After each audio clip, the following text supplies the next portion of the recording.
నిజాయితీని మించిన వంశపారంపర్యం ఆస్తి మరొకటి లేదు. డబ్బును సంపాదించడానికే మాత్రం జీవించకు.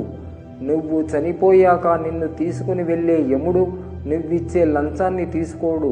డబ్బును కాస్త మంచి పనులకు ఉపయోగించు మిత్రమా.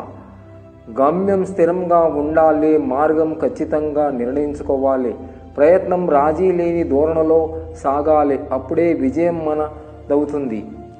కష్టాలను జయించడానికి నిస్పృహ కంటే చిరునవ్వు చాలా బలవంతమైనది.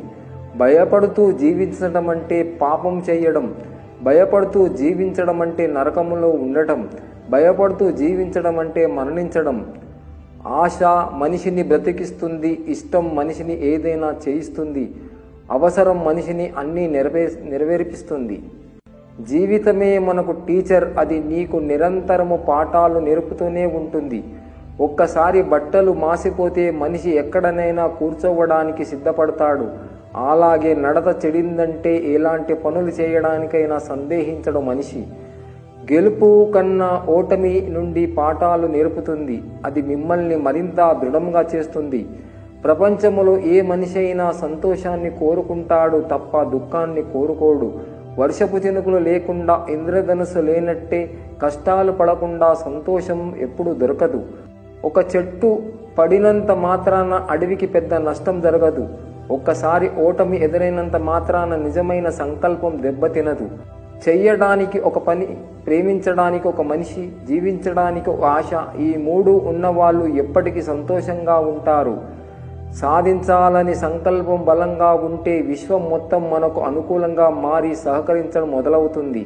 ఈ సమాజంలో నేను ఒక్కడిని ఏం చేయగలని ప్రతి మనిషి నిరాశ చెందుతున్నాడు. కానీ ఒక్కసారి తల పైకెత్తి చూడు, వెలుగునిచ్చే సూర్యుడు కూడా ఒక్కడేనని గుర్తుంచుకో. అడుగడుగున ఆకాశవాదులు, అవసరం కోసం నటించే మనుషులు చూశాక లోపం పోకడ తెలియని బాల్యపు జీవితమే ఆనందంగా అనిపిస్తుంది. మన లోపాలను మనం తెలుసుకోవడం అన్నిటికన్నా పెద్ద చదువు. ఆశ దుఃఖానికి ఏతో అవుతుంది. ఆశ నుండి విముక్తి పొందిన దుఃఖం అంతమవుతుంది. నీ శత్రువు మాట విను, ఎందుకంటే నీలోని లోపాలు, తప్పులు అందరికన్నా బాగా తెలిసేది నీ శత్రువుకే. ఎటువంటి ప్రతిఫలాన్ని ఆశించకుండా మంచి పనికి తమ చేతనైనంత సహాయం చేసే వారే గొప్పవారు.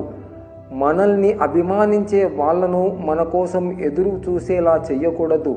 ఒక్కసారి వాళ్లకు సహనం నశిస్తే వాళ్ళ కోసం మనము ఎదురు చూడాలి.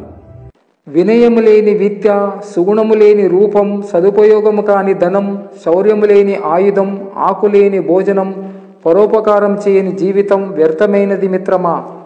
అత్యాశకు గురికాని వారు చిన్న విషయాలలో గొప్ప విజయాన్ని సాధిస్తారు. పరిస్థితులు మానవుని ఆధీనంలో ఉండకపోవచ్చు, ప్రవర్తన మాత్రం మానవుని ఆధీనంలోనే ఉంటుంది. జీవితం అంటే ఇప్పటి వరకు రాని విజయాలు వచ్చేలా కష్టపడటం, వచ్చిన అపజయాలు మళ్ళీ రాకుండా జాగ్రత్త పడటం.